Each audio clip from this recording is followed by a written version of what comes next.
Just hit the button to go live, and it said it was having trouble connecting. So hopefully it's working because I'm at home. So you guys let me know if you can see me okay. It says there's 52 people online. So I'm seeing Ben here. I'm seeing Fareed and Chris and Jim and Brian and all kinds of folks. So just let me know if you guys can hear me okay and see me okay. Just making sure it's working. Lovely Spectrum internet. It's crazy what I pay every month for internet, and like we all do, right? I mean, if you're signing, you guys are probably smarter than me. You're probably like not doing the the Spectrum and stuff. You probably just got like cheaper internet service and then YouTube TV or something like that, right? I don't know. All right. So I'm not seeing anybody say they can see me yet, so I'm not going to assume that any of you can hear me. But sounds great, says Christopher. Okay, fantastic, good. Yeah, right when I hit the go live button, it was not cooperating. Mandatory cat showing. My niece here wants to see Toby. Come here, buddy. Come here. Don't be shy. Come on. Don't be shy. Come here. Come say hi to the nice people. Just for a second. This guy has been sitting beside me for half an hour, 45 minutes, and as soon as we go live, he just jets. Say hi to all the nice folks out there, Tobes. Look at him. He looks so fantastic. He took a bath this morning. Oh, my God. Good-looking cat, right? You're a good guy. Read some of those comments. Tell me what you think. All right, I'll let you go. Bye. See you in a while. You'll probably come back to bother me. Oh, man. Ebar says, has an all-white one. Awesome. Yeah, big fluffy kitty. Yeah, that's Toby. He's the best. He's the light of my life. Aren't you, Toby? Yeah, he doesn't talk much. Kind of prances around, gets fed, poops, sleeps, as it should be. So I'm doing this today from home because actually it's because of him. I need to take him to grandma's in a little while. Right now he's using the couch as a scratching post. Stop that. Because I'm headed on tour on Tuesday. I head out to go to Pennsylvania and start Classic Rock Show. On the East Coast. So first date is in Scranton, Pennsylvania, in a few days. I guess it's Thursday, Thursday, I think. And then we head to, where do we go after that? I think Ohio. I think we're in Cincinnati, and then we're Wyoming and kind of around that neck of the woods. And then before you know it, we're on the East Coast and playing all manner of places. We're in Detroit. We're outside Chicago, close to Chicago adjacent. Yeah. So, oh, this is good. This was a comment regarding a recommendation I made last week, I think. So you were asking about a reasonably priced Leslie rotary speaker simulator that wasn't too crazy money. And I recommended the Roto Machine. And it is built like a tank. It's really good. Those Line 6 pedals were, really great for, I mean, the what's the Echo Park is the delay from that series. And the Echo Park is rad. It's like really, really good sounding delay with, all manner of tape, analog, digital. And the analog sim in particular is really, really good, I think. I mean, they're all good, but what a great pedal with the tap kind of built into the on-off switch, and it just worked really well. This is an interesting question. Will CRS do the VIP sound check option for upcoming US dates? So there is some sort of VIP sound check thing, I think. Maybe not at all the dates, but if you take a look at the theclassicrockshow.com website for dates, I think you're going to see a VIP link there to come to sound check and stuff, because I saw it I looked on Master Tour and it's on there. So literally in my day schedule is like VIP sound check at such a time. So I think that is happening. I can't promise it's at all the dates, but it's at least at some of them, I think, because I did see it at Master Tour. So check it out if you're coming to a show. Might be an option. And I didn't know about it. I've been, to be honest, I've been so focused just on work at home before going for tour, which is always the way it is. Leading up to the day I gotta go, I'm like cramming to get stuff done, and kind of just focused on other things. So I haven't been thinking about tour really, because I've only had a few weeks since I got back from Europe to get other things done. So I've got a whole bunch of videos in the can for YouTube. I did a video on the Sir SL68 Mark II to kind of show the new features. I've got a video coming out for the Sacalus Multi-Cab 4. He's been waiting on that for me for a while. What else? Oh, a new pedal that I can't talk about, and Donner Prince Overdrive that's like a dual drive. So those are the 4 that I completed while I was home that I was able to get done. And I owe a whole bunch of companies like Game Changer. I got to get that done, as well as just a ton of other videos, the Eddie pedal and a bunch of other things I've got around. So there's Ben with the link for the classicrockshow.com. You can just, if you can't, because I don't think you can, or maybe you can copy paste that link out of the chat. I'm not sure, but if not, you can go there and check out dates and stuff. And I hope to see you guys hope to meet some of you out there at some of the shows. Here's Jamie. He's got a 78 Destroyer going into a dimed UAFX Lion, but get no vowel growl. Bright cap doesn't seem to have an effect at lower volumes. The bright that they put in the Lion, because I talked about this on the show that I did with the designer James Santiago and Blue Cercino. There's a video on YouTube of us demonstrating and talking about Marshalls and the Lion, all Lion centric kind of video. And James mentioned that he chose 100 picofarad bright cap, I think, for the bright cap in the Lion, which was an interesting choice. I think it's a great option. There's a lot of, I've put out videos about bright caps before, and also in this upcoming SL68 video, there's a bunch of information about bright, and I demonstrate and everything, the new bright switch on the amp. Different strokes for different folks. Some people like no bright. Some people like just a little bit. That's just the presence frequencies, just a little bit of the bright cap thing. And some people like the really big aggressive bright cap that extends all the way down into through the treble, almost into the high mids. And that's the most aggressive. Anyways, it just depends. But they chose the kind of the more subtle bright cap for the Lion, So you might find at lower volumes that it doesn't quite do what you think that like an old Marshall would do, like a 70s, let's say, or a 69, like an aggressive, Marshall. So it's just adds a little sparkle instead, but that's by design. That's the way that they wanted it. So, yeah. Anyways, yeah, right. There's the Jamie says, I recall the debate about the red cap, only 100 picofarad. No wonder it's not behaving as expected. Yeah, it's just different. I mean, it's just more subtle. I will say it'll work for a wider range of things. Yeah, but I mean, there's a base spec switch and I probably would have done the 4700 or put a switchable. I mean, if it was me, but James chose to do the 100. So. Did you say you're playing in Wyoming? I think we are. Like I say, I'm so sorry that I'm a little checked out on the exact dates. I can take a look right now though, and then give you guys an idea of.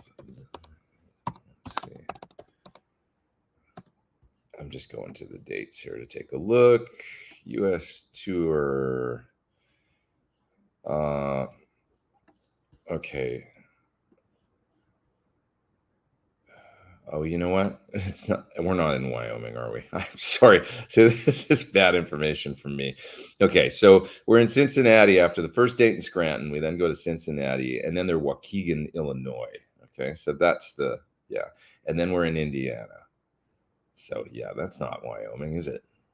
I think I got Waukegan mixed up with Wyoming, but it's Waukegan, Illinois. Sorry, really sorry about that. And then we're in Detroit. And then we head all the way down to Georgia. So we had a few days off after that, I think. Then we head down to Albany and Atlanta. And then we're in Florida after that, Fort Myers, Clearwater, Jacksonville. Then we head up the East Coast and do kind of we're in New Hampshire and Connecticut, another date in Pennsylvania and Reading, Rochester, Syracuse, Hershey, Pennsylvania, and we end up in Morristown, New Jersey, which is probably the closest to New York City that we get, I think. Yeah, it's a secondary market tour is what it is, but none of you out there are secondary. You're all equally important. That's what they call it. Secondary markets. Smaller towns, cities, small cities. No, yeah, small cities, big towns. That kind of thing. How different will the set list be compared to the UK? It's modified a little bit because there's some songs like I mean I can tell you right away, like Status Quo, for example. We can't really play that in America. It just didn't hit over here like it did over there, so people won't know it. Both Status Quo songs that we played in the UK, I didn't know before the tour, and I'm a classic rock aficionado. So they were both songs that I hadn't heard. So that's just to give you an idea. We just didn't grow up with it over, so we got to change a few things. So I would say, I mean, it's 90% the same, but we had to switch a few things out, and so there'll be a few surprises, new tunes and stuff. All the songs have been new to everybody in the US though, because we've never done it. Tickets for Reading show purchases, Ian. Awesome. It'd be great to have you. Yeah. Have you tried Shabbat guitars yet? Played one at NAMM. I know him well, the builder, Avi. He was the guy that actually, for instance, like we hired him for a day to come do all the pickup swaps when I did the Van Halen pickup video, and we swapped out like 23 pickups. We did it all in one day. He was the guy switching the pickups in and out. So I know him, and he's a nice guy. Just only sort of rudimentary knowledge of his guitars, though, like picking them up and playing them a little bit at trade shows and stuff. So, but he's a good cat. Yeah. Phil says, I like the Jeff Beck hairstyle. It's just the early 70s shag. It's like, make me look like everybody did in 1972. Let's just have some fun. Starting to look like Nigel Tufnell. That's where Nigel got it from. I figure it hasn't got up and left yet, so I might as well have some fun with it. Yeah, all right. Let's see. Saw you demo of EVH Guitar F. Say you played that better than Eddie. Well, nobody can do it better than Eddie because he's the original, but I'm glad you liked the video. That video is done amazingly well. It's at about 180,000 views now. The newest one, I assume you're talking about, that I put out a little over a week ago or something. Totally kicking butt, that video. I guess I need to do more videos like that. It was a little bit of I know that's the type of video on my channel that people like the most, is a kind of nerdy deep dive. At least traditionally, those are the ones that, the ones where it's obviously something that I'm just geeked out on that other people happen to be too, that, isn't necessarily like a product video or something. It's more of just the hobbyist side of us all that gets, fascinated by certain guitar players and tones and stuff. That's the videos that always do well on the channel. So I'll try and keep those coming. Thornbook 2, the best I've tried for pickups, installed in my Sir Classical Modern. I'm glad you like them. That's awesome. Yeah, they've got a nice full bottom, kind of a warm bottom end, really rich through the mids, nice on the top end. It's good stuff. Karen's asking if we got any Thin Lizzy in the set. Sadly, no, right now. We have too much, actually. Like the set, the show could be 3.5 hours, and it would be like, we still wouldn't hit everybody. We wouldn't have everybody featured. So I'm like, what about this song? What about that song? It's like, we just can't play a show physically this long. We have to pick and choose. And the show is really good. Like, I think like it's a really good cross section of songs this year, and a great ramp to the energy and the gig, and it's a nice set of music, So we'll have to hit some Thin Lizzy again soon, though. I'd love to play the rocker. I'd love to do that one of these days. Have you ever loaded down your amp and put stereo effects post? A little bit, yeah. More in terms of being able to crank the amp, but having control of volume on the stereo power amp. If you go back and watch my videos for, okay, I did these 5-minute lessons over 10 years ago. They're on my YouTube though, but there's a few of them, and they're just like short 5-minute lesson kind of videos. And I remember, at least in this one, if not more, like when I'm playing my Dave Grohl guitar, it's the big blue 335 looking guitar. There's one like on single note soloing something, or they're breaking out of the box or something, I think I called it. And I'm using the Shure SL68, and it's slaved into a Matrix power amp via I'm running, I think I used the Faustine Phantom as a load, and then I came out into MXR EQ, and then maybe into some effects, and then into Matrix power amp. And it sounds great. I mean, I love that tone. So you can check out that video if you want to hear that kind of thing from me. Like I've tried all this stuff, you know. I mean, as far as like the one thing I haven't tried recently that we want to try, actually, just me and my geeky friends, is actually slaving into a Marshall, like right into the front end of maybe the normal input, and hear how good it is or not good, because that's something that I've actually never done, but I've had friends that have done it.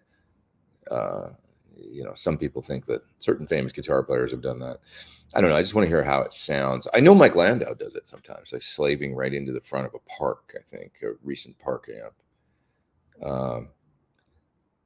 But slaving into power amps is something I've done, over the years and tried. Okay, let's move down to the chat here. Came in a little late. Are you going to review the EVH SA126? I assume that's Wolf's guitar, right? You know, is that? Oh, you know what I just realized? I think that's a reference to Ed's birthday. 126, right? Isn't it? Isn't that the day that Eddie was born? Like January 26th. I wonder if I'm onto something there. I think that's Wolf's guitar that you're talking about, the semi-acoustic. You know, I would be happy to, actually. I normally stay away from guitar reviews just because I've got a signature guitar line. So I like to not, you know, I play other guitars sometimes that are very different than my guitar, and that one would certainly qualify. And I have done a video for a semi-acoustic before for Gil Yaron, the Israeli builder that makes beautiful guitars. Got one right here, actually. This is one that I've been keeping at home that is super cool. This guitar has a really, well, it kind of looks Gretschy, doesn't it? You know, it's a really, really nice guitar. But it's got a break angle of a 54 Les Paul over the Tune-o-matic is, got a Tune-o-matic and a stop fill, but the Tune-o-matic is really low. Anyway, I've been keeping that guitar at home lately and jamming on it and stuff sometimes. But what was my point? I got off the track. I did a video for Gil's guitar just because he was a friend, and you know, made me that guitar and a couple others, and you know, I consider Wolf, you know, in the Van Halen camp, you know, all friends. So I would be happy to probably look at that, and it's different enough from my signature guitar that I don't think that would ruffle any feathers. But I do try and, like, when folks ask me to do guitar videos, I kind of shy away from it a little bit.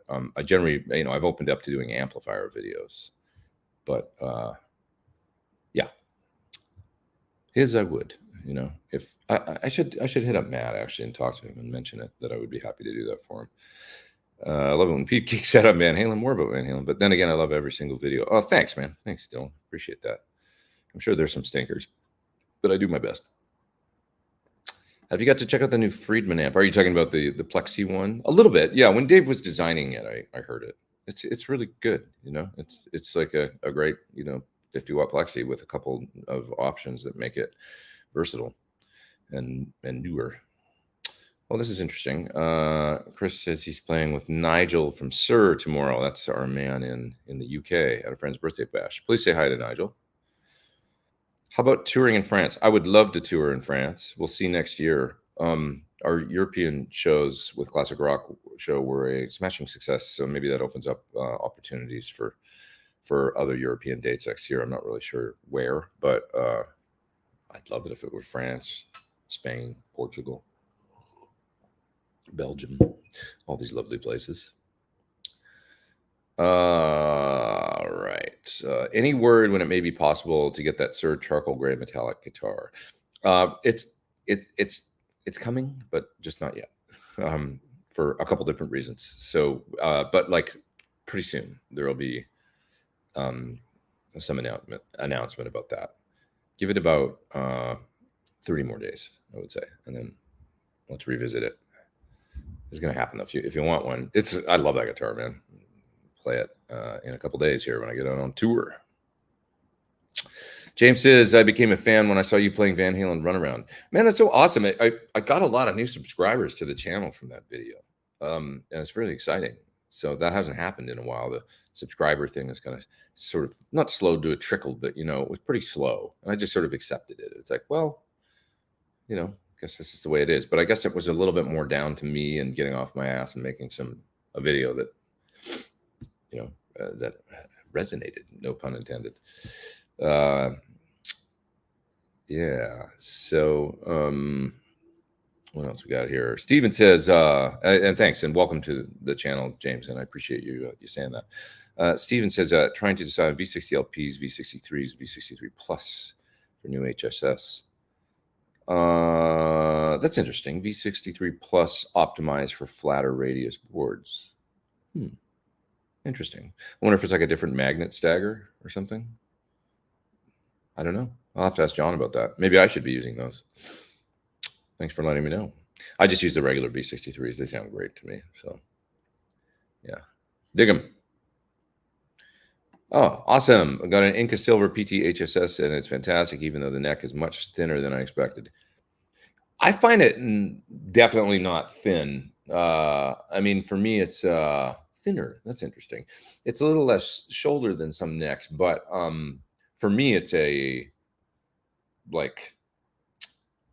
it's almost the same as my 64 Strat, the thickness and the profile, really, really similar. So it's just kind of a 60s, and it's kind of a wide neck too. So at 1/11/16, so the nut width. What's my signal chain for AC/DC? I mean, I'm Angus generally, and it's generally just amp and guitar. An SG wireless running into the front end of the amp, and then I hit a louder sound for the solos. That's about it, really. I add a little echo, which isn't Angus approved, but I just like delay, so just a little bit. Yeah. Going to see CRS in Hampton Beach on April 12th. Can't wait. That's fantastic. We'll see you there. Todd says it is. Wolf mentioned that in the Gear Talk video. I guess that's with regards to that 126. Yeah. Yeah. Yeah, that's interesting. Are you playing as part of CRS in the US? Yes, I am. Come on out to a show. Headed out on Tuesday to hit the road. Gonna be fun. Yeah. Here's a question that I probably have no expertise in. Renovated a bedroom for home studio, guest room in a pinch, shopping for compromise, smart TV or DAW PC monitor for OmniRack's music desk, only 32-inch clearance between near fields. I like a good monitor. I don't have any perspective on that, to be honest. Anybody out there got any suggestions in the chat as far as monitors go? I'm just a dummy, and I buy Apple ones and probably spend $1,000 more than I need to. I've got one sitting right there looking at me that I probably bought 10 years ago. Now, of course, it's outdated, but it sure still looks nice. I don't know. Yeah. Well, I think that's a 27 that I've got over there, 27-inch. But I'm sure somebody in the chat there has got some ideas. I'm about to make the plunge, too, to tell you the truth. I'm going to Mac Studio for the studio. By about, I mean sometime this year. Not imminently necessarily, but I do want a new studio computer. It's time, I think. Chris says, have you seen the Marshmallow video on YouTube? That's that amplifier that Ozzy, right? Something to do with it. Not Ozzy Osbourne, but Ozzy the amp guy. Yeah, I did. That fellow plays quite well. He's a major EVH geek, isn't he? He put out a video recently where he was talking about the Brown Sound a Fender amp, and he's got a pretty wild setup with a, I don't know if it was a Showman or something slaved into Groove Tubes. He's doing the thing where he runs into a Groove Tubes preamp and a power amp and using a load resistor and stuff like that. And then he was like adding a DI to the signal and doing all this stuff to get close to a Van Halen sound. And the tone is awesome in the video. It sounds great, but I don't think it actually has anything to do with the way that Eddie did it. I mean, he was sort of speculating that there was a DI involved in the tone, and I can definitely 100% confirm that that's not the case, because I have sessions I have like multi-tracks from the Van Halen one, and there's no DIs there. There's all the other, I mean, there's like alternate vocal takes and background vocals, and all the drums and everything is in the session that was recorded, but it's just two guitar mics, the bright one and the dark one. The bright one definitely has a sizzly character to it and a real kind of, it's got a real like different kind of sound. And then the dark one sounds like a 57, pointed kind of out a little bit on a greenback.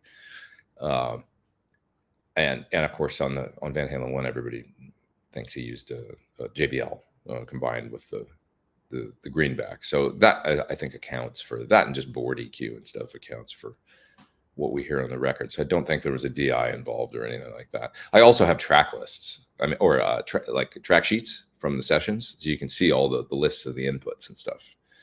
So I've got one of those on my studio computer. That's just one of the track sheets from the setup, and there's no, for guitar, it's just the two microphones. So there's enough, I would say, hard evidence, not even anecdotal evidence, but fairly hard evidence that there was no DI. I know another guy that has a bunch of masters and stuff like that too, from all the records actually, and never a DI or anything. That would be something we would have found. But at the end of the day, who cares? Because the guy actually in the video, he gets a terrific sound. I'm spacing on his name right now, so sorry, I don't want to be disrespectful to him, but he plays really great. The fellow in the Marshmallow video, and he's got good swing and good tone in his hands and all that stuff. So did a nice job on the videos. And if you end up with a great sound and you get there a different way, who cares, right? It's like, it's cool as long as it sounds good. It doesn't have to be exactly what was done back then. That's how we find different tones,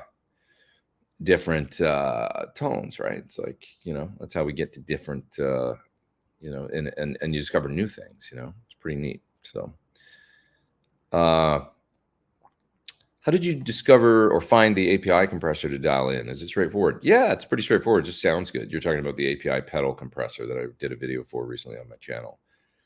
Great sounding compressor. Like really, really, really great sounding compressor. So, lots of nice comments on my haircut today. Thanks. When your hair grows out, it's like it reminds me of something Chris Cornell said to me once, which is, I don't like having long hair, and I don't like having short hair, but I do like having hair. I've probably said that before. Some of you have probably heard that, but it was one of the funniest things I think I've ever heard anybody say ever. I don't like having long hair, and I don't like having short hair, but I do like having hair. That was kind of his personality. That's sort of the way I feel about it. It's just a pain in the ass. When you got hair, it's this weird medium length, this haircut right now, I feel like. And it can look like it. I like it right now. I think it looks pretty good. Later in the day, I'll catch myself in the mirror and I'll be like, you look like hell right now. So that's just longer hair. It's a pain in the ass. Saw you in Rhett's video about dialing in amps. You're such an awesome dude. Oh, thanks, man. Glad I discovered your channel. The red sir you brought to that video absolutely floored me. Thanks. I still love, that's my garnet red signature sir I think that's the one I brought there. It wasn't the HSS Strat, right? That was the Sir Classic. I think it was the Garnet Red Signature, which is still one of my main guitars, and I love that guitar so much. I played it in videos this week. Excuse me. Yeah. Do you ever use rat pedals? Only a little bit. I have one. Kind of cool. I've always thought they were pretty cool sounding. It's kind of like a smoother Big Muff, or maybe not smooth. A Big Muff's pretty smooth actually, although they can be abrasive depending on the tone control. But the rat is a bit more like a distortion and a bit less fuzz. But it's got something in common with the Muff to me. Yeah. To me. Yeah. All right. JJ says the slow subscribers thing seems to be happening to a lot of YouTubers at the moment. Seeing people addressing it in videos. I don't equate it. My subscriber thing went crazy when I put out that video. I don't know if it's anything more than just the videos that we're putting out and just density of the amount of stuff coming out all the time. I never get upset about that stuff, or like I've seen videos recently like why people are quitting YouTube or this, that, or the other thing, and I'm like, I don't really put that much. I think the answer to it, at least for me, is I just don't. I try to make good videos and I put them out, and some of them get folks viewing them and other ones not as much, but I don't let it really bother me. I just kind of roll with it and try and come up with the next interesting idea or something, and something I'm excited about making. And the ones that I'm excited about making, to be honest, like I say, like the videos that are the sort of labor of love, kind of like this is some nerdy stuff, I know, but I'm going to go down the rabbit hole sort of videos, are the ones that people tend to watch and they just take off, and they always seem to do pretty well. And I think that that's just a reflection of being passionate about something. And that probably holds true for like any kind of YouTuber, and maybe that's just like any kind of creative project. I don't know. But anyways, yeah, I love YouTube as far as it's been the most consistent platform and the least sort of maddening for me. It's still a really good platform, I feel like. Okay, what else are you guys talking about? Let's see.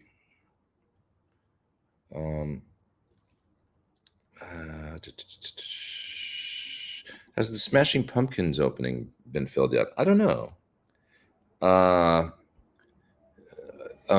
I have no idea. I sent an email to them when I heard about it. I was like, hey, I'll come do that if you're interested, I knew Billy years ago, and Billy actually proposed to me not proposed. Will you marry me? No, not like that. He proposed the idea to me of, he was like, everybody's telling me that you'd be a good fit at Smashing Pumpkins. And this was before they had this was before they got Jeff, actually. This was at a birthday party. It was a Linda Perry party, and I don't even remember whose birthday it was. It might have been like Christina Aguilera or something, I think. Jesus, kid out there in the street. Come on, shut up out there. Trying to do a live stream here. Anyways, yeah, and so I was talking with Billy there because we made a Courtney Love record together that never came out. So I have worked with Billy, and I made a whole record with him and stuff where we were the two guitar players. And he was like, everybody's saying that you'd be a good fit in Smashing Pumpkins. I'm like, hey, I'm totally open to talking about that. And then he never asked me again. And that was it. And I haven't really seen him since then, but I always got along well with him. So I don't know. There's so many guitar players in the world now, though. There's, I'm sure they got about 5 gajillion entries for that, like tapes and things. And they'll probably find somebody just absolutely brilliant that's, 18 years old and all that. Let's see. Please make a full video on the UA Lions, says Joseph. Well, there's so many videos to make, and I feel like I did make a video on the UA Lion. I mean, if there's enough, I get a lot of requests for me to do that. I guess I should. I could just, but it is taking time away from other folks that have actually been like, please, we want to hire you to make a video for our product. I did kind of make, I did a short, and then I did the video at the James's studio for UA. So, but I would do another one if there's enough demand, I guess. I don't know why. I mean, well, anyways, moving right along. Any plans for another SIG guitar? I have a great plan, I think, for something that's different, a little different, but for a different kind of guitar player. And so that's coming, but not for a little while down the road. So the current, I mean, the HSS is probably the most versatile, like, you know, it's going to get a lot of players, you know, it's going to cover a lot of ground. But yeah, coming down the road little ways, we have an idea for something. So, and then there's also the Floyd version that'll get announced eventually here, you know, just because it's cool. Do you have any recommendation for Les Paul pickups? Well, I have to recommend my own pickups because that's kind of what we, you know, I was going for a great set of PAFs basically with the original Thornbucker set. So if you want a great PAFE set, just the original Thornbucker set is terrific. You want it a little hotter, get the Thornbucker Plus in the bridge, still with the same neck pickup. That's what I would recommend. Yeah.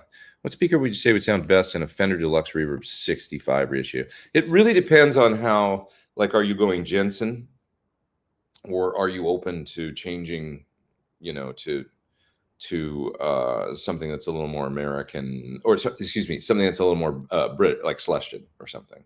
Because if you are, I mean, that's something that, like, for instance, Mike Landau, I mean, I know he's not afraid to run Celestions and Fenders, you know, that kind of thing. I'll grab those super chats that are showing up and disappearing there in just a second. But, you know, I would think in a deluxe, it just depends on the sound you want, you know. If you want to go for something that's, you know, a little more Fendery, you know, well, you can look at something in the, you know, the Eminence line or the Jensen line. But if you want to go for something, you know, that's, if you're not afraid to, you know, greenback it up or something, I wouldn't necessarily say a greenback, but actually a creamback H75 would probably be really good in that amp. An Alnico cream would probably be really cool, I would think. And A-type. I love that A-type. I tried it in my, well, I made a video of it years ago. So just look for Celestion A-type and take a listen to that. I really dig it. So, that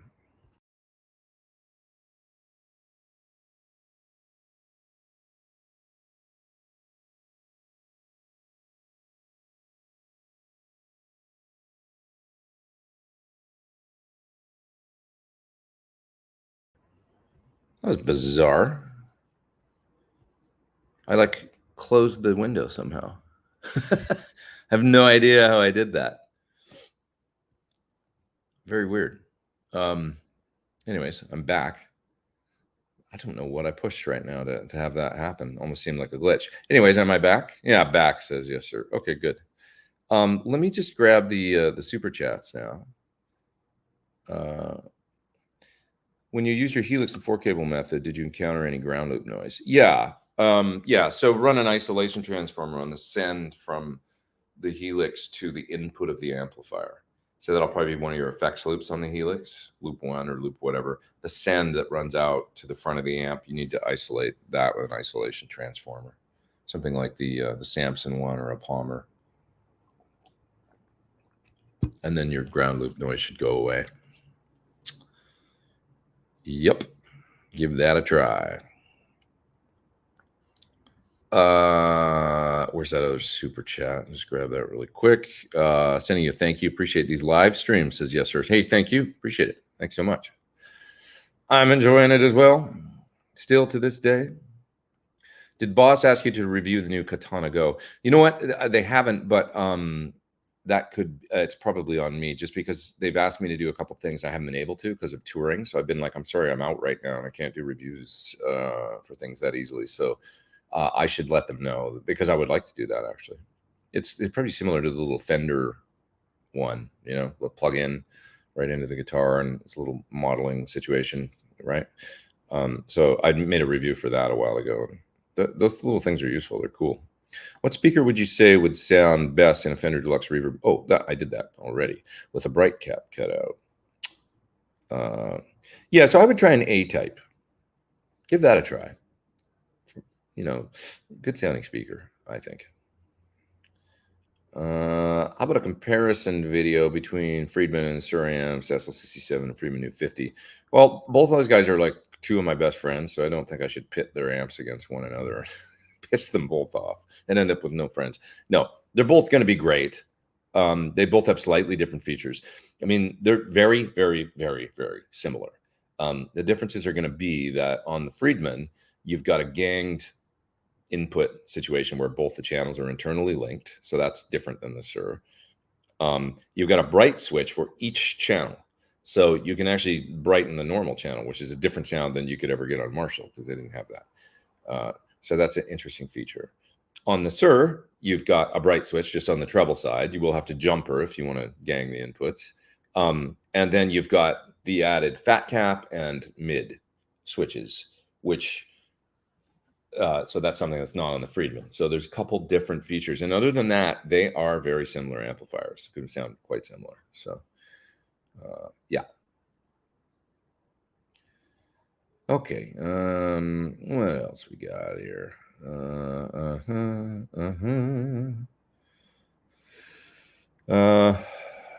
Just looking through the chat. Really enjoyed the Tim and Pete show. Any interest in bringing it back? I would love to.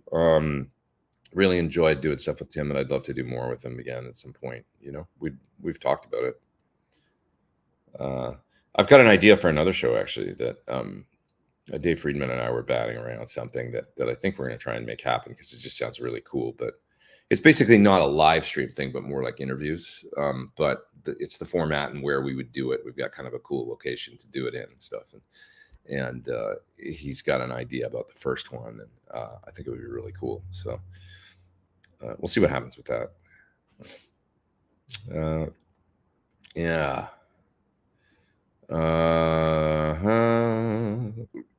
Okay. Moving down the bottom of the chat here. Let's see. After blowing the Jensen in my Fender amp, I put in a Celestion Copperback. It's their version of the EVM 12.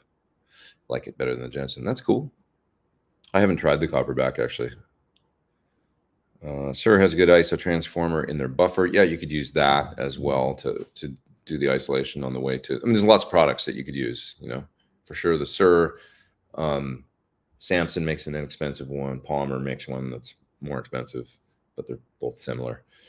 Any of those will work to do the break that ground loop. Yeah, let's see. What else you guys talking about? Yeah, I've found that A-type solutions and vintage 30s both sound great in open back combos. Yeah, I would probably go A-type. I mean, I'm not the biggest V30 guy, although they totally have their place and they're a classic speaker for sure. I'm a little more yeah, I think the A-type would be the way that I would go. It's not going to have that aggressive upper mid thing that a V30 would have, but I think in a Fender, that's probably a good thing. But a lot of people like V30s and Fenders, you know. Nothing wrong with a V30 at all. Okay. Just looking through the... oh, I forgot to even say this. Of course, it's St. Paddy's Day. So happy St. Patrick's Day to those who celebrate. Don't get too drunk. It's Sunday. Has the PT50 design been finalized? Well, is there anything specific you're going for that model differs from the 100 and the 50? Yeah. More versatility in voicing the channels, mainly the gain channels for sure, for both gain and tone. So that's the major difference, I would say. You know, without giving away, you know, exactly what it's going to be. I mean, I really want people to be able to get the in between, like less broken up sounds really easily out of the amp, and to be able to configure it to do that. And just with a little bit more of a true plexi sort of architecture or whatever. So that'll just come through switching things and stuff. And then we're just, you know, other features and stuff we're still finalizing, but it's basically all there. I mean, the front panel's all, I know exactly what it's going to look like and stuff. So, yeah.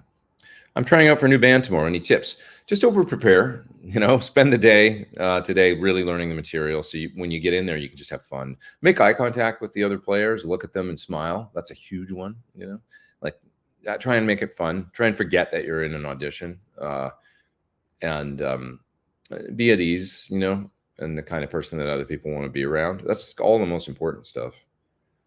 Make sure you're listening to the other players, That's an intangible kind of, but other players can sense it when you are, that you're listening, you're playing off them and really, locking with the drums and, playing dynamically. And then when it comes time to step out, make it really obvious and then step back, when it's time to if it's a guitar solo or whatever, just play dynamically, play with the band, and that kind of thing.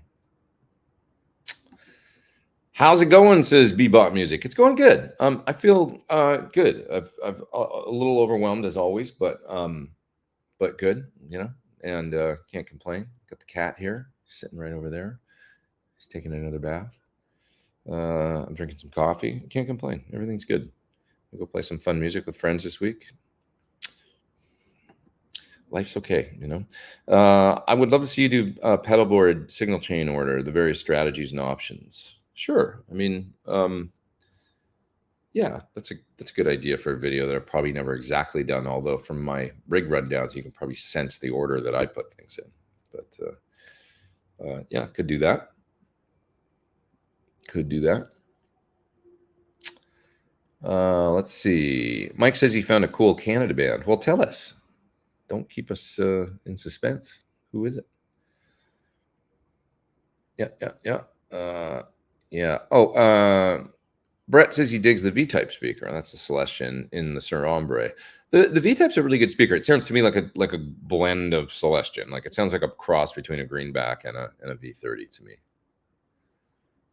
Your thoughts on Kiesels? Have you ever tried one? I really haven't, to be honest. I believe it's kind of came from the ashes of Carvin, right? And so I've played Carvins over the years. Going way back to my first trips to California, because you had to buy the mail order or visit their factory or their Hollywood store was the only way you could get them. So I remember going there with my dad, on a trip when I was a teenager, and I think we went to the factory actually in Escondido. Now that I'm remembering, when I was a kid, my dad did that with me. That was fun. I remember I remember him not understanding the mail. He's like, you don't have dealers. I don't understand. He's like, how are they going to be successful if they're only selling things factory direct? He's like, you have to have dealers, but he was a car dealer. So he was the equivalent of a music store owner in car world, I guess. So he was like, dealers are important. So that's my Kiesel meets Carvin memory. Okay, just moving down the chat here. Pedalboard video would be awesome. I still have to do a video on my current rig. I shot one, so you can see what I'm doing with the. I'll try and make that happen on the tour now. I have a bunch of stuff that's already shot that I did in Europe. Maybe I can just add to it with some stuff from the States, but so that you can hear the wet dry wet rig sort of and stuff, or not wet dry wet. Sorry. That's how rumors get started. Stereo rig, the two 412s and the two heads. That's what I'm doing now. Will the PT50 have a load built in? Let's take a little poll. How many people would like that as an option? Because it adds cost. How many people just want a regular amp and already have a load box or something that they could use? Or how many people would like to see do we have any votes for, is it like, yes, definitely, I would like a 50-watt amp with a built-in reactive load? Because it's it takes work to do, and it takes money, and 50 watts is more difficult to do than 15, just because they more power, they generate more heat. I'm pushing for it, as I think that it's good to innovate and good to have such things, in our amps, even if it's more money, because I think that's what people are come to. At least my stuff for is the uniqueness of it and those features that, but I could be wrong, So Peter says 50 watt with reactive load. Yes, 50 watt amp for the tour, please. Regular amp, says Leroy. That's interesting. So you would prefer a less cost, straight up 3-channel situation. You don't feel like you need that, right? Karen says it's a nice feature for sure for no amp recordings. Make it as an option. Yeah, maybe. Maybe. Definitely built-in reactive load, says Eston. If I hadn't already invested in a power station 100, I would love the load being built in. The thing about it though is even like, most of you are saying you want it. The thing about it is that even if you've got a great reactive load or something like a power station for reamp, you can't get around the convenience factor of not having to bring something else, and that's the thing that the PT15 gives people, is that it's all in one, and that's really, really nice to not have to take an extra box and a speaker cable and another power adapter for a reactive load, or it's at least 2 or 3 more cables, with another box. It's gonna be, if it's a load and a reamp, it's going to be another 40 pounds or something. So having everything in one is a really big deal. I guess it's not a load and reamp in the PT, but it's just the load. So yeah, let's call it another 15 pounds of stuff, 3 more cables, 2 more cables, to get to a similar place than you could just have in the amp. I really want it to be in there, to be honest, but the wattage is kind of irrelevant if you'd include the reactive load. Well, it's not though, because watts equal tone to a certain degree. Some people like a little more headroom, a little more bold response out of the amp, and also some people still play at gig volumes and want at 50 watts. So if you include the reactive load and that's what the PT15 is for. If you feel like, well, I just need some volume at times, and then I want a reactive load, and obviously I'd like it as light as possible, everything. Well, in that case, I'd say just get the 15, because it ticks all the boxes, But if you want a little more headroom and all that stuff, that just it's just, there's no shortage of, or there's no substitute for horsepower, I guess is what I'm saying. Like sometimes. So PT15 has it covered for the most part. Most people, I've gigged with it, at theater shows for sure, but there's some people that just want more power, I love 40 watts. For me, 40 seems like a number that is, you never need really any more as far as volume or headroom, and my amp will probably end up 40 to 50 watts, something in there.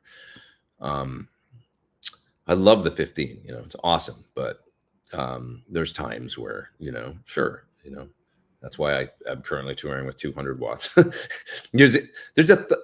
still love volume, and I like, no matter what, there's an authority on stage with my amps that it just kind of, I don't know, man, there's no getting around, like, some volume is.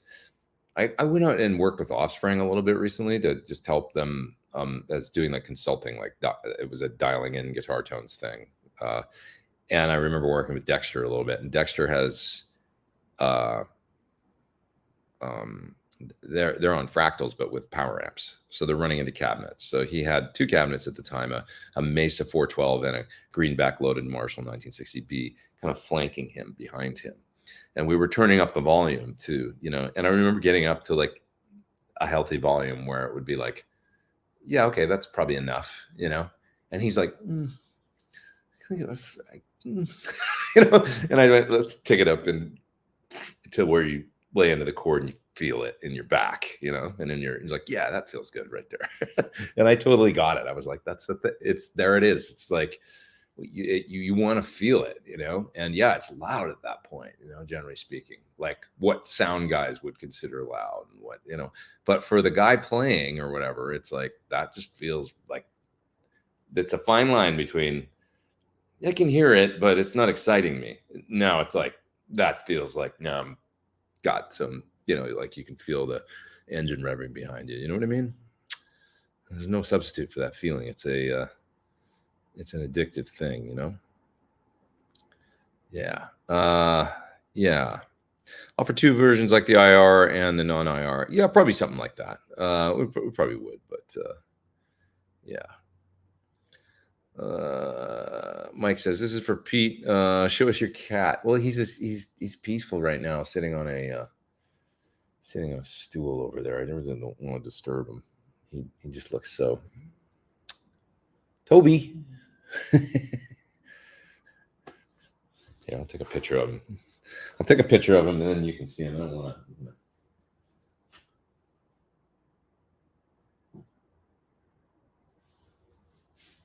He's chilling by his window. There he is right now. I don't want to bother him.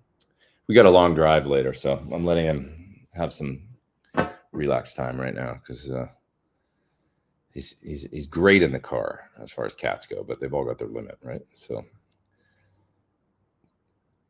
let's see. So it could actually be a PT40.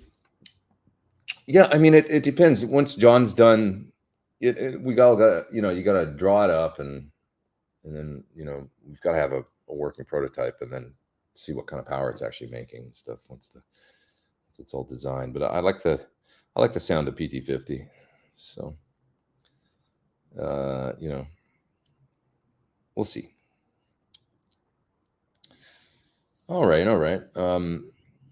It's about 12:48. I'm gonna go another probably 30 minutes, and then I'm gonna jet you guys because I've got that drive that I was mentioning.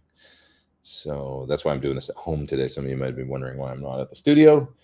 It's because I want to leave right from here and got a bit of a road trip. So yeah. So let's see. Oh, what are you guys talking about here? Screamers and tube screamers. Will you be able to do any signings after the show in Clearwater? Generally, we do. Yeah, we generally do like a meet and greet in the lobby.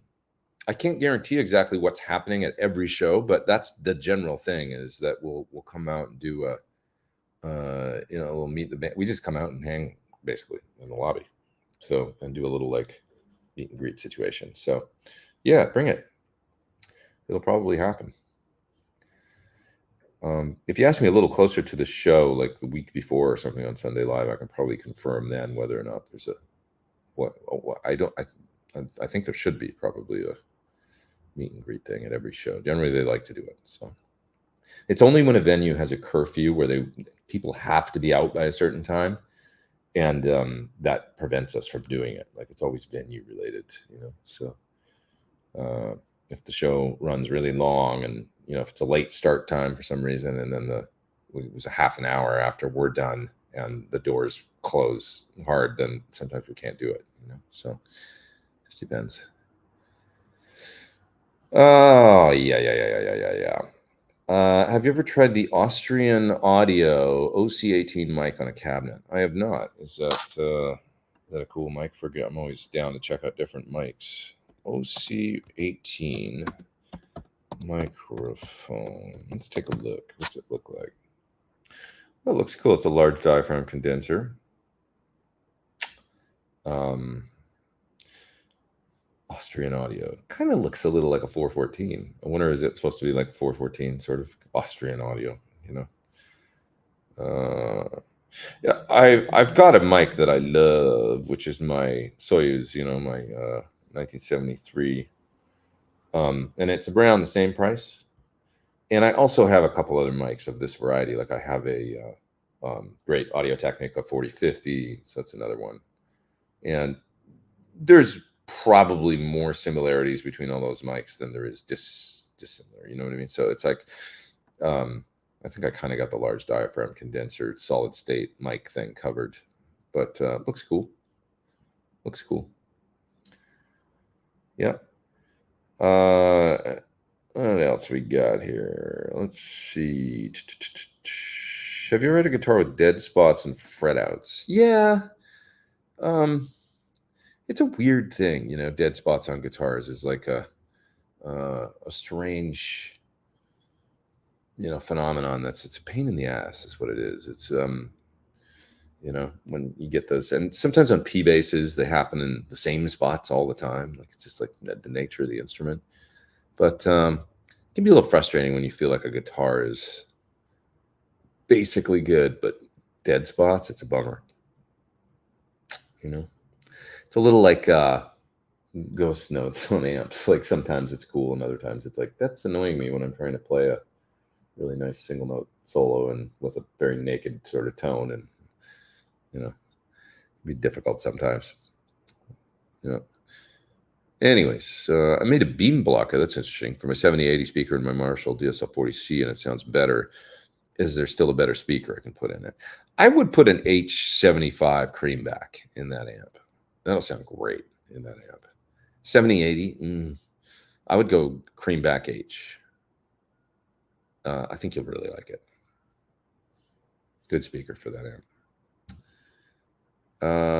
Oh, here's somebody asking about a test of the Soyuz 73. Will you do a review of that mic? So I did, basically. If you watch the video that I did at Sweetwater on cabinet mics, that's where I found it. So you can hear it in front of the cab on there, and compared to 6 or 7 other mics, 57, 121, a 4050, the Shure 540 or whatever the heck it's called, the precursor to the 57 that's out now. It's also nice. A 421. I think we did all those. So you can hear the Soyuz up against all those and really get an idea of why I decided to get one, because it sounds just great. Yeah. Yeah. Yeah. This is funny from Chris. I know when my hair grows out, it's like an amp about to blow up. Sounds looks the best right when things are about to go wrong. Yeah, it's a fine line, right? How can it look good yesterday and today it's like, what the hell happened? Yeah. The human condition. Sims Custom Guitar says, thanks for sharing all that you do, your demo videos. Appreciate you. Thank you. Your wealth of knowledge and watching your videos inspire and motivate me to get better. Thanks, man. Big fan. Well, thank you. Appreciate that. Good to have you here. Yeah.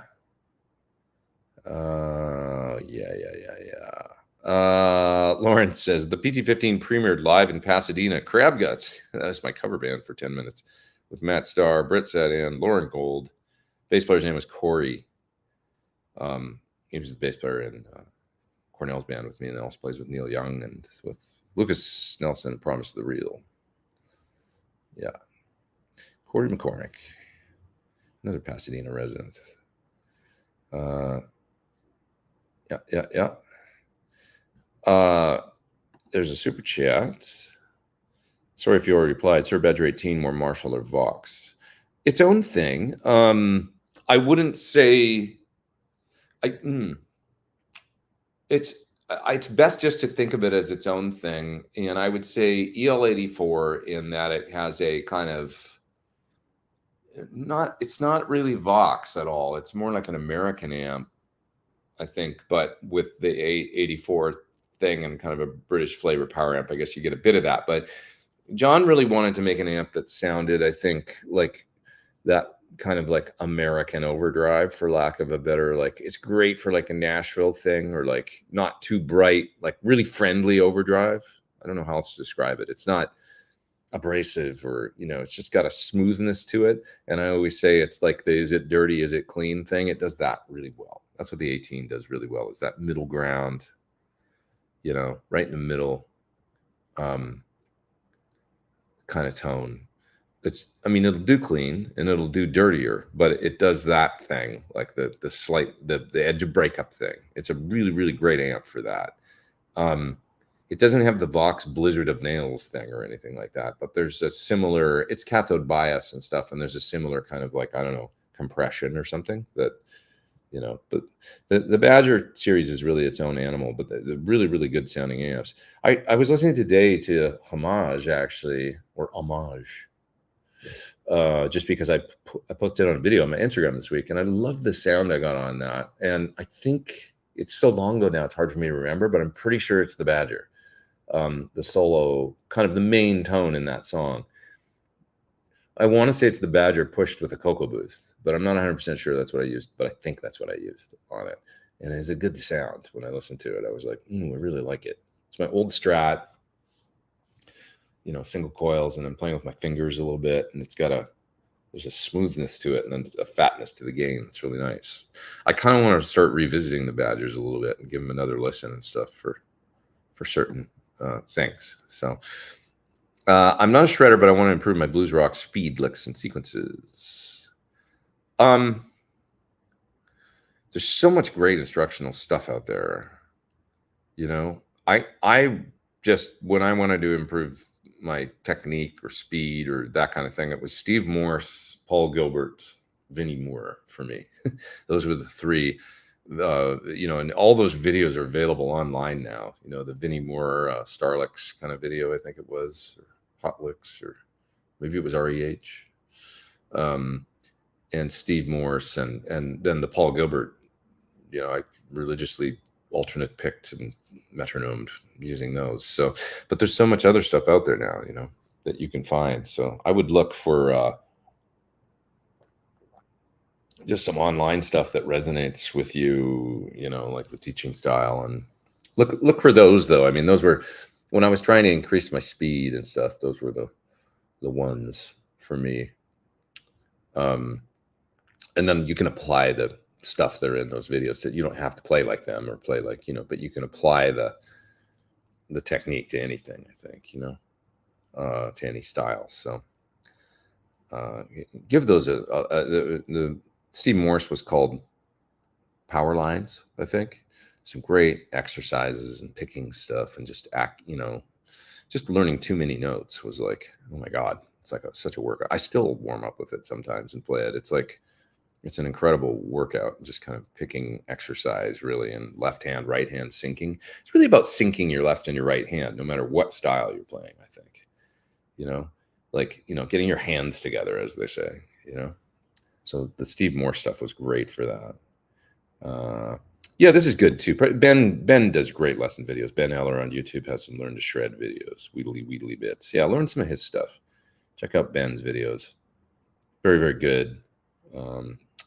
And this is important. Metronome. Yeah, metronoming, just playing with a metronome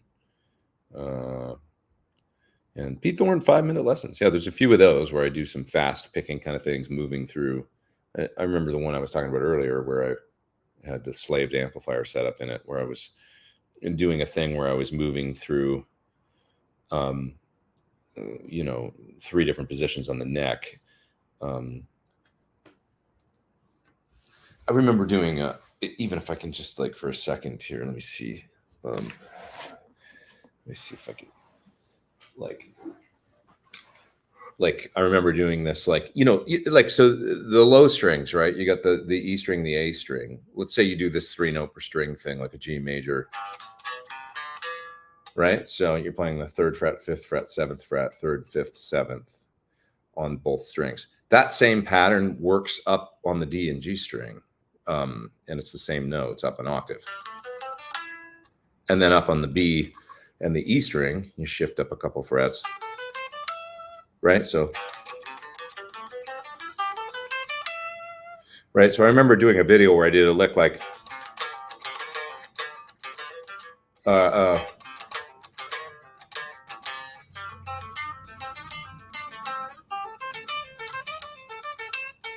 something like that, and I had a way to transition between. I don't remember the exact lick I played, but just showing moving through, building this 3-octave thing. And it's kind of cool because you play the same lick 3 times but in different octaves, and then so the listener starts to, it's almost like a riff that get like a hook that gets, if you go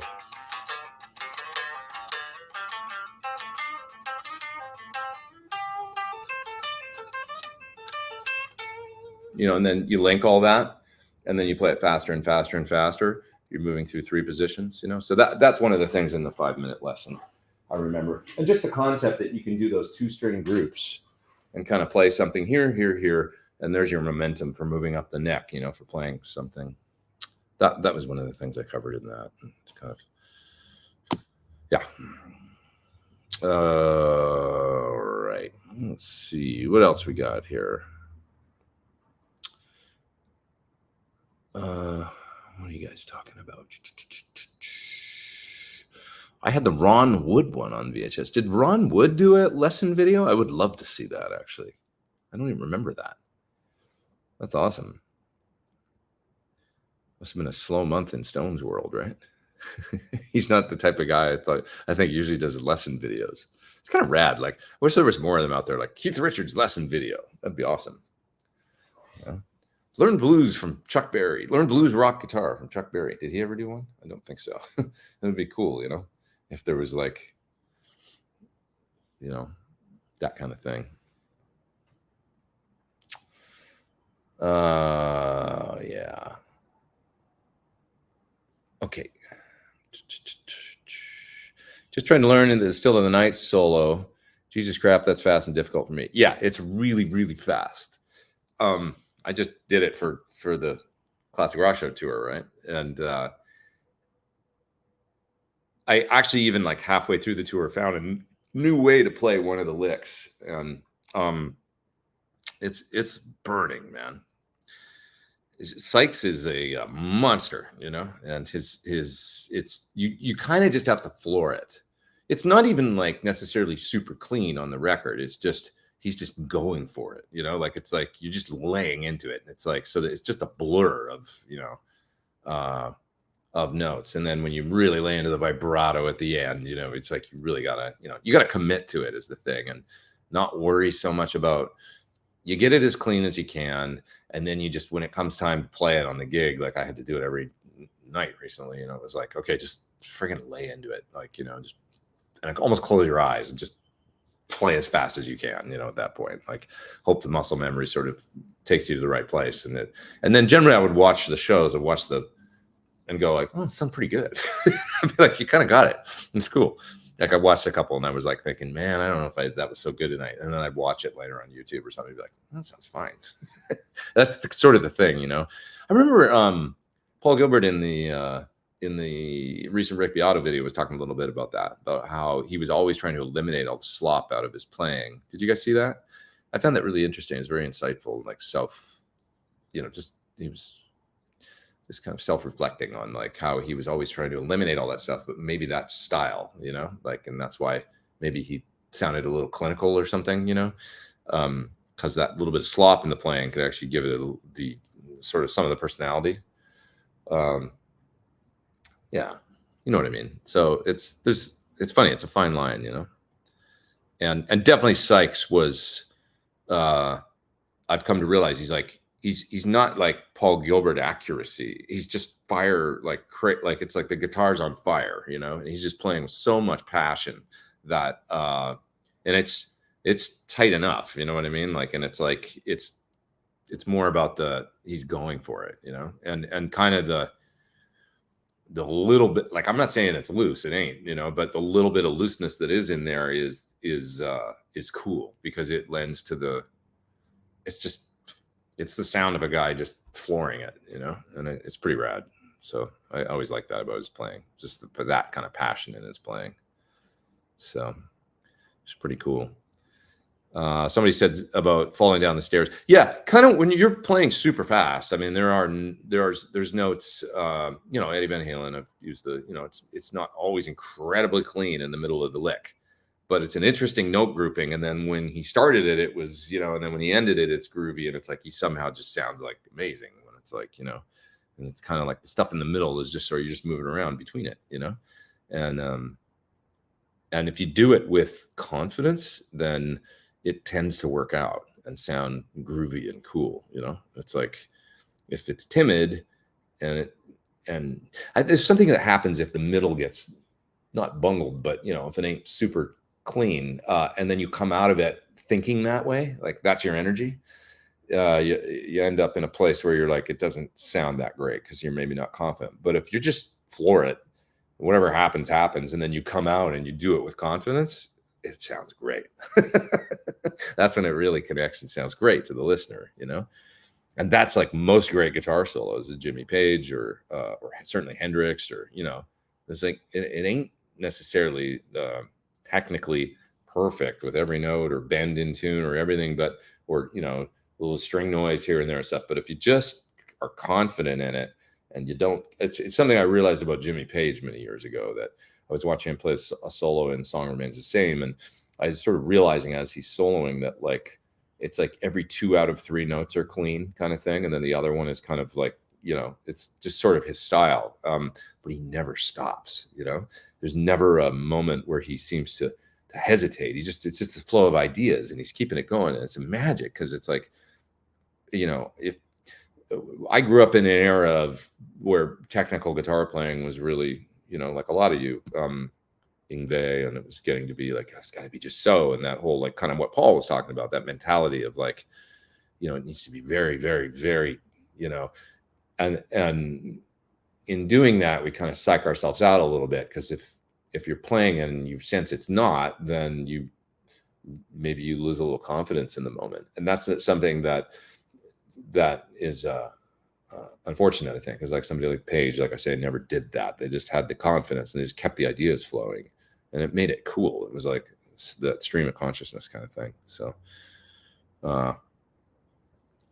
yeah, love that. So yeah, let's see here. I just need to send a text, you guys, for a second here. Let's see. Oh, okay. Sorry, guys, just 2 seconds here. Okay.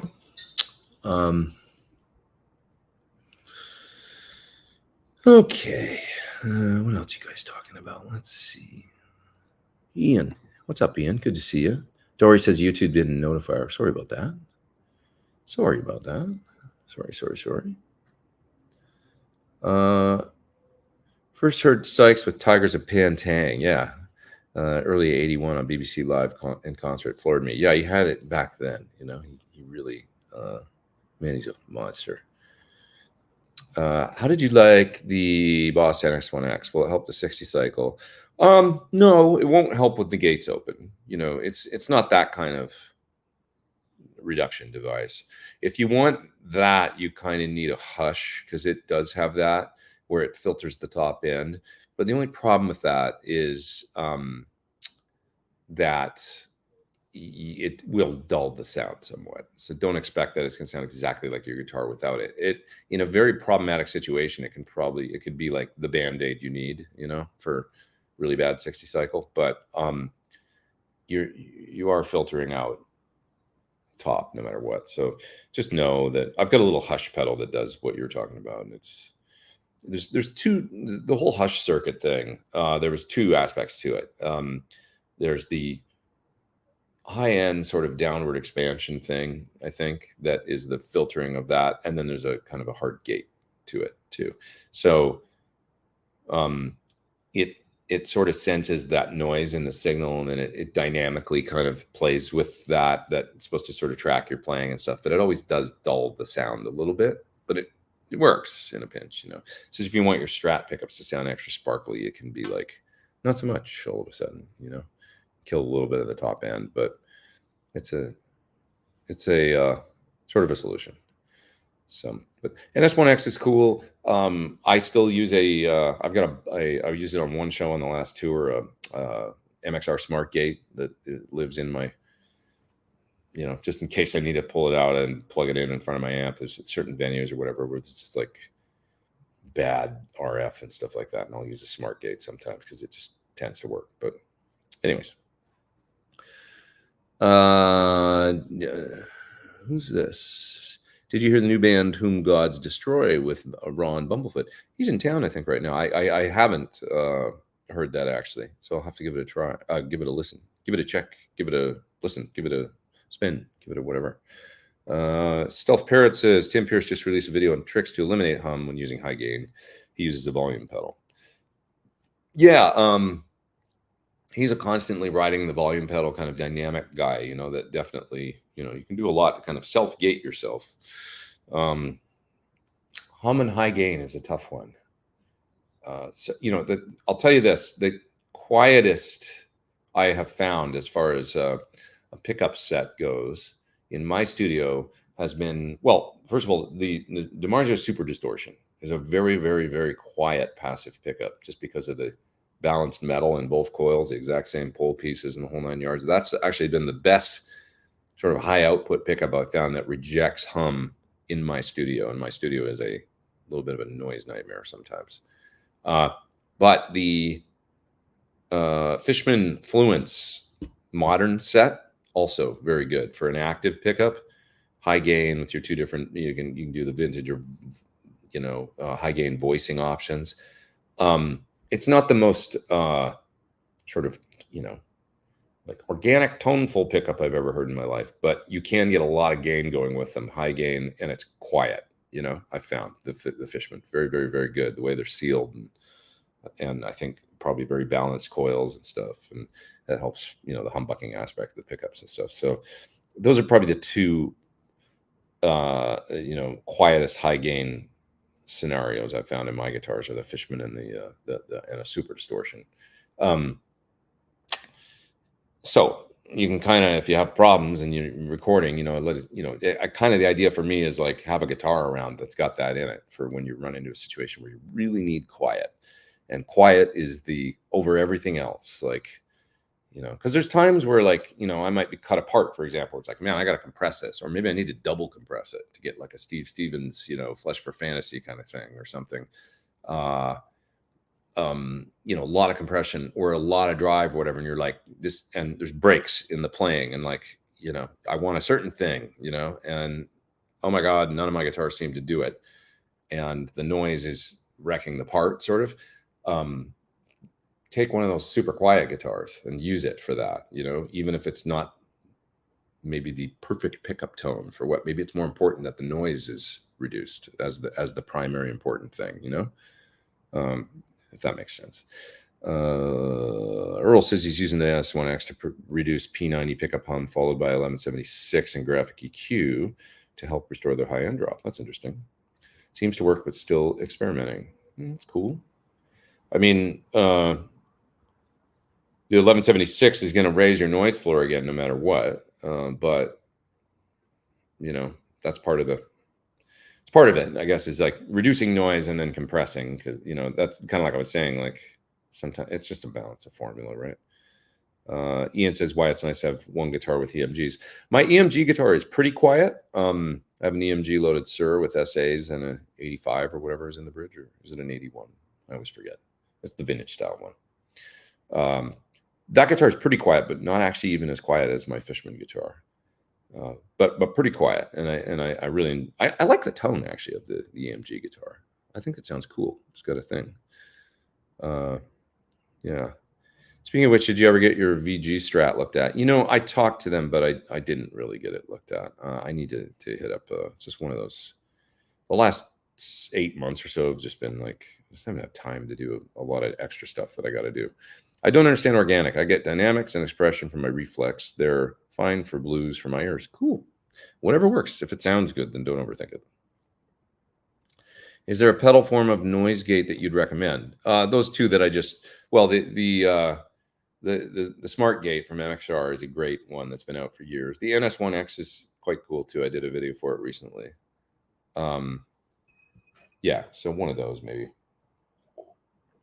There's a Hush that's silver with 2 knobs on it. Whatever that one is, works pretty good for doing reducing the 60 cycle hum.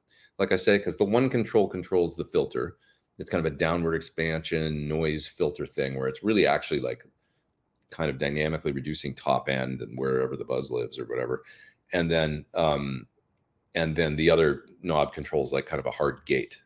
So you're basically gating and downward expanding, I think that's what it's called. We got that right? Don't panic. It's organic. Yeah. All right. What else we got here? Let's see. I got to split pretty soon, you guys. I got to get out of here. So I'll go another like 5 minutes or so, and then I'm going to run and get on the road. Love the original Thorn Buckers that I have on my Sur T. The versatility is amazing. They are great. It's an original set. They're good, right? In that guitar, so good, I think. And I totally agree with you. Like I have an Alt T, and it's maybe that's the same one you have, the semi-hollow. That damn guitar, man, it sounds so good. It's like a great rhythm guitar, like all kinds of different sounds I can get out of it. And I love an original Thornbucker set in that guitar as well as in a Les Paul, which I have in a Les Paul actually. It's good stuff. Yeah. Okay, what else we got here?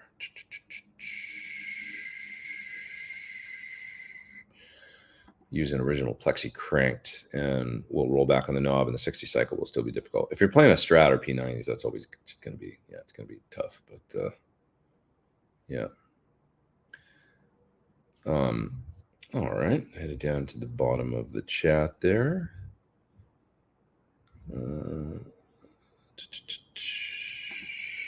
Oops.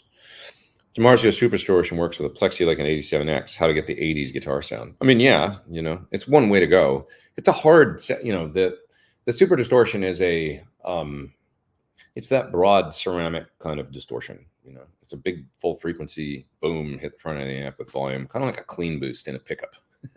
I think that's what I think of it as. Whereas when I hear an A5 style loud pickup like a JB, it's more that mid thing. It's more like, and I used to hear that as richer, which I guess it kind of is in the mid range, like into a Marshall or something. A JB is more like that singing mid thing. The Super Distortion is more that big broad thing. Just a different way to go. So Todd says, thanks, another Sunday Live. Great Sunday Live. Thank you.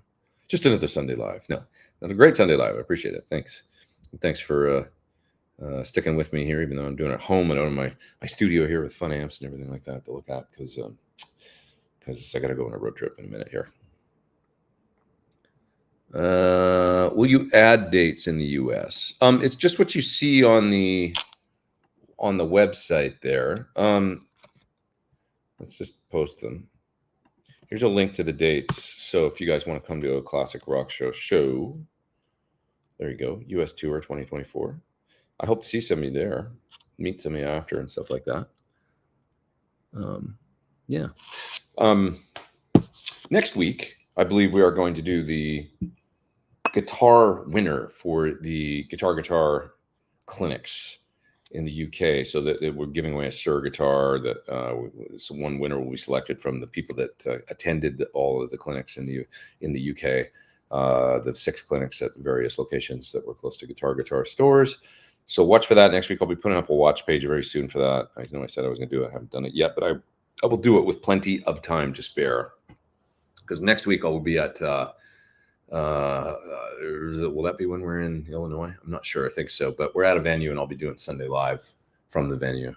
And I think we're going to announce the winner there. So I should split, you guys. I think I know. Oh, super chat above, says Rich. Is there one? Okay, let's grab that. Super sticker there from E-Guitar Player. Thank you. I appreciate you very much. Thank you. I don't think I missed any others, or did I? Oh, favorite band name. How about this one from Rich? Medieval Knievel, Brian Jonestown Massacre, REO Speed Dealer. Well, I love the ones that are plays off on other bands. So I once made a whole list of these. So like I had like Orchestral Maneuvers in the Darkness. I had God, I have the list somewhere. Do you want me to just find it? I don't think I can find it. I think it's like too far down on my phone. I remember Dixie Chick Corea. That was a good one. Let's see. It's so long ago that I can probably search, can't I? Let's see. There it is. Oh yeah, Napalm Death Cab for Cutie. Chuck Berry Whitesnake. So it was like combinations of bands. So Chuck Berry White Snake, 3 bands. Beach Boys to Men Without Hats. Beach Boys to Men Without Hats, 3 bands.